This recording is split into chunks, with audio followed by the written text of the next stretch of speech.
Hey you, how you doing? It's been quite a journey. 50 episodes, 7 years of long filming of spaces in between the seasons, 5 seasons.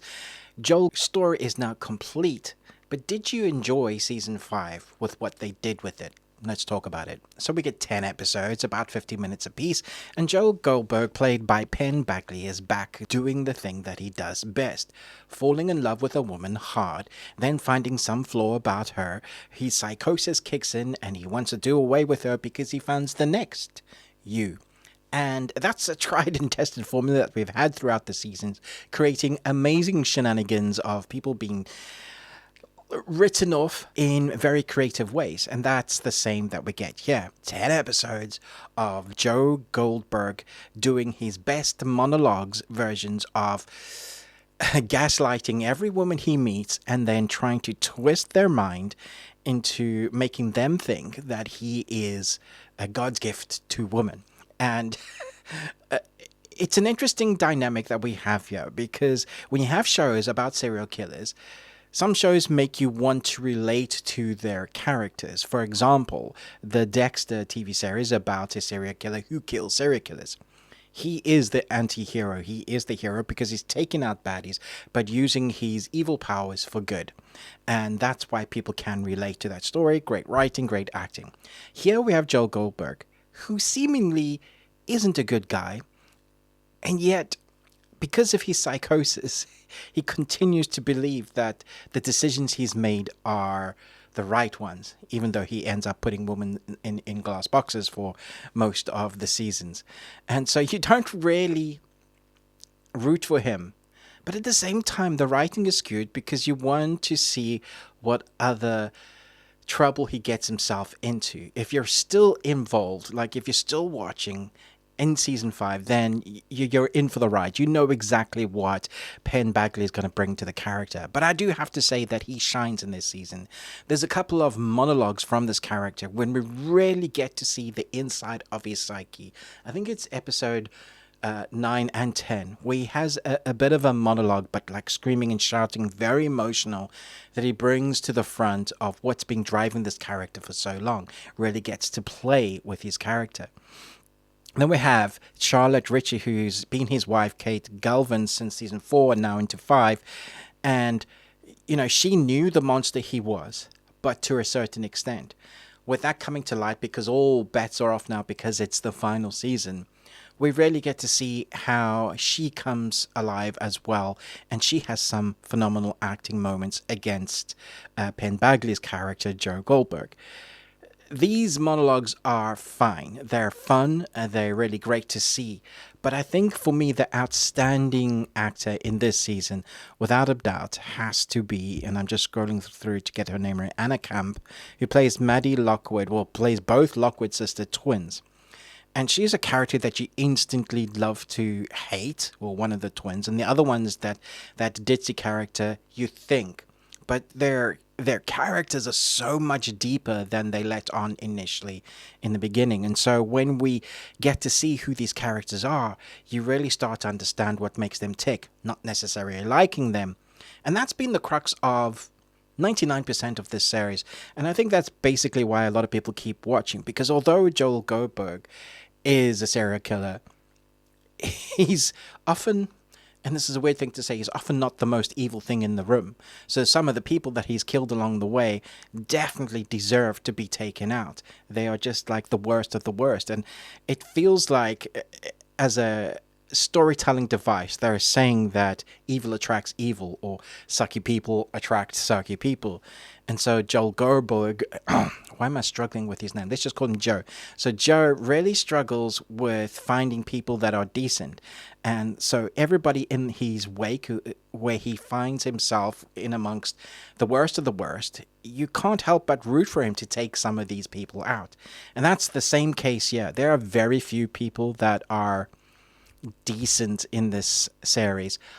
Less so in this one. There's a couple of people that are genuinely just in the, I guess, just in his, if you are in his shadow, then you're probably going to be taken out through some means. There's a couple of people here, Griffith Matthews, who plays Teddy Lockwood, who's, I think, probably only the decent moral standing person in this season. You are worried for him that he's going to be swept up in this way. I do think that this series just did stay out its welcome a little bit. It was interesting because my wife walked in. I was about 3/4 of the way through the season, and she's dipped in and out of the series as they come along because I'm reviewing them and watching them. And for about 2 minutes, she just listened to what I was watching. And then she had to reply, why are you watching a soap? She didn't know it was you. She thought I was watching a soap opera that was like, from Days of Our Lives. Well, that shows my age, but Days of Our Lives, whatever soap you're watching or have heard of, EastEnders, that kind of thing. She genuinely thought that because of the dialogue and how cringy it was, that I was watching a soap. And yes, that's absolutely 100%. It nails the drama llama of a soap. Where it's interesting is to seeing what other moments that Joe gets himself into by making stupid decisions. So if you can embrace the stupid decisions that many characters make along the way, then you can enjoy it. But I think where some people jumped off of the train of the U series is where our series writers have written the characters to be dumber than you would think that they are. Dexter, for me, has always been one of the best serial killer stories, as being smart about how you go about, keeping yourself away from the authorities, how to kill stuff. Like, you believe that he'd be able to get away with because of what he's prepped. Here, you have a character that seems to be fumbling his way through life, and that is no exception in this season. There are moments that characters make stupid decisions that you can't quite believe that they've bought into the psychosis, the gaslighting that the Joe character has been given them, and that nobody has actually seen what's going on beneath the surface. So when they make continuous stupid decisions, it's hard to root for them. The same for Joe. He gets himself in so many bad situations that you can't go, well, you've made your bed, now you're going to sleep in it. Like, if this is your life choices, why have you written your character to be as dumb as he is sometimes? And then sometimes he comes out with like character opposites where he's created an escape for himself.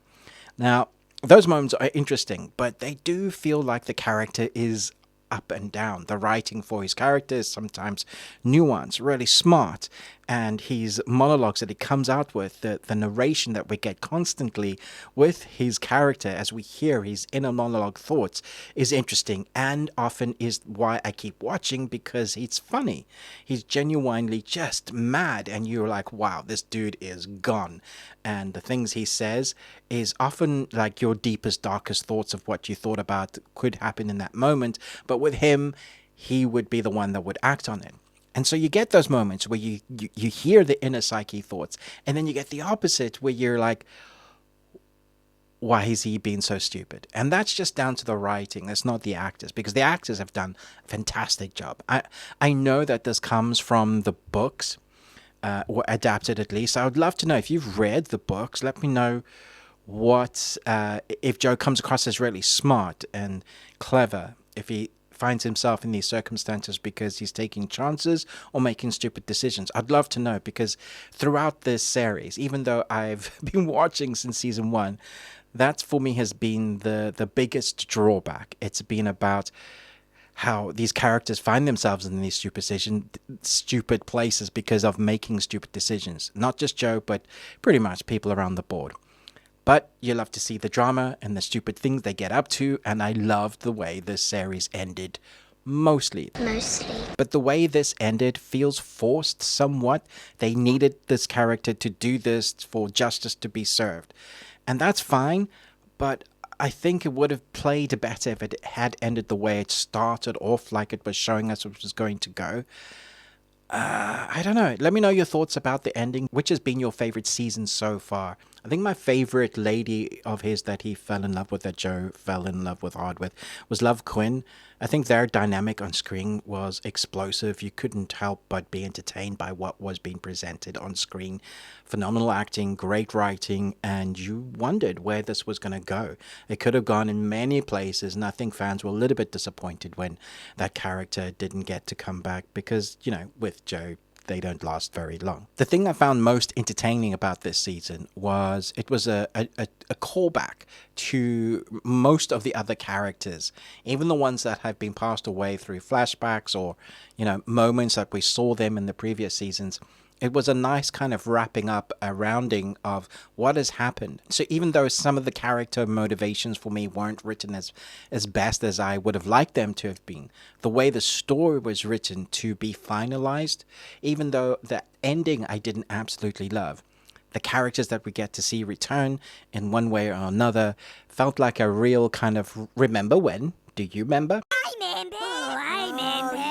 Yeah, I remember that. And so I was really impressed with some of those moments with characters and surprises I wasn't expecting. So I'm still going to give this season 3.5 Nicolas Cages out of 5. I guess I was pretty horny. It might sound like I'm coming down on it, but I did enjoy my time with it. I binge watched it in an entire day, which is tough to do for me these days because a lot of series that I watch and review just kind of go over my head because I'm not enjoying it or I tap out early. This series I've been enjoying for the most part throughout the years, and I'm glad it's finished, that they're not going to keep flogging a dead horse. But at the same time, I think had they finished earlier, they probably would have finished on a much higher high. Love to hear your thoughts in the comments down below. Did you like some of those characters that returned this season? Who's your favorite character throughout the series? And what did you think of this one? I'd love to hear your general thoughts on this show. Thanks so much for watching, but most of all, until next time, remember, live long and Tuesday.